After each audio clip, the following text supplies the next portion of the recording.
Cyber expert हैं और थोड़ा सा 15 सेकंड दीजिए प्लीज। एक मिनट, मैं आपके पास आती हूँ त्यागी जी, लेकिन एक एक्सपर्ट पर्सपेक्टिव इस पर ले लें। मैं 15 सेकंड में अपनी बात खत्म कर दूंगा, प्रॉमिस। नहीं, आप कहेंगे फिर कोई इसका जवाब देगा, तो I will come to you, please थोड़ा सा पेशेंस रखें।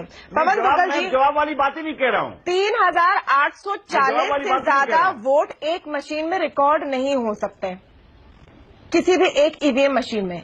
यानी अगर आपको एक सीट को भी डील करना है या उसको इन्फ्लुएंस करना है, तो किस तरह से रिगिंग हो भी सकती है या नहीं, ये हमको समझना है। टेक्निकल तौर पर क्या ये पॉसिबल है कि इतने लार्ज स्केल पर धांधली हो ईवीएम मशीन में? देखिए, अगर अमेरिका जैसे राष्ट्र के चुनाव में अगर कोई दूसरा राष्ट्र दखलंदाजी कर सकता है, तो ये पहला उदाहरण है तमाम सारे राष्ट्रों को अपनी निद्रा से उठने के लिए। आज वो दौर चला गया कि हम अपनी दुनिया में अपने समूचे दृष्टिकोण से ही चीजें देखेंगे।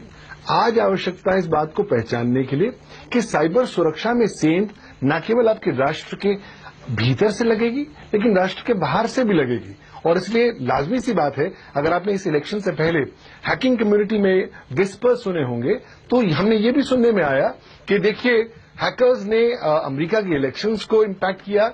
अगला उनका दृष्टि और उनका जो नजरिया था वो भारतीय इलेक्शंस पर था। ये तो बात जनरल पर्सपेक्टिव पर हुई।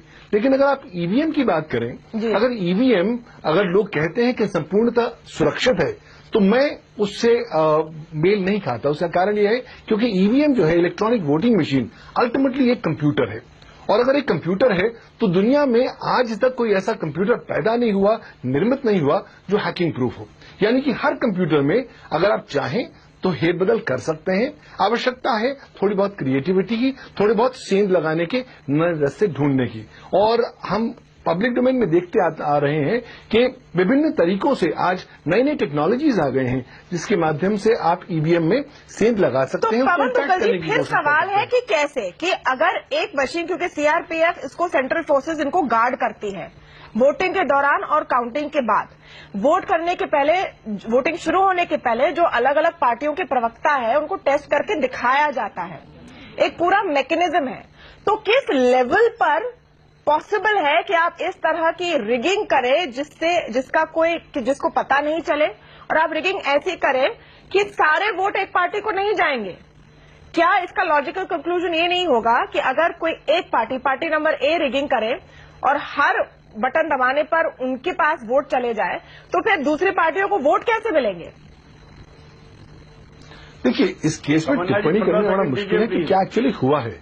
लेकिन मुख्य तौर पर बात यह है कि आज अगर ब्लूटूथ के माध्यम से आप किसी एक वोटिंग मशीन को टारगेट कर सकते हैं, उसे इम्पैक्ट कर सकते हैं, तो ये पहली पॉसिबिलिटी है। दूसरी पॉसिबिलिटी है कि आपने जिस दरमियान इस ईवीएम को ऑपरेशनल रखा, उसके दरमियान उसके आसपास के जो फील्ड में क्या क्या गतिविधियां हुई, और क्या, क्योंकि अल्टीमेटली ईवीएम एक मैग्नेटिक फील्ड पर काम करता है, एक कंप्यूटर है, और अगर उसका मैग्नेटिक फील्ड को आप डिस्टर्ब कर दें, तो लाजमी सी बात है कि जो मेमोरी में आपका डेटा होगा वो कहीं ना कहीं नकारात्मक रूप से प्रभावित हो सकता है। दूसरी बात, आपने ईवीएम्स को निकाला चुनाव के बाद और स्ट्रांग रूम में रख दिया।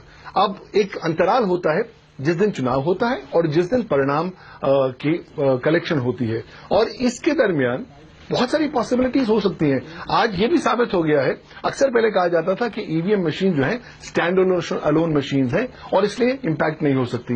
लेकिन रशियन हैकर्स ने यह भी साबित कर दिखाया कि स्टैंड अलोन मशीन्स पर भी आप बिना इंटरनेट की कनेक्टिविटी के द्वारा भी आप उन्हें उसके अंदर सेंध लगा सकते हैं।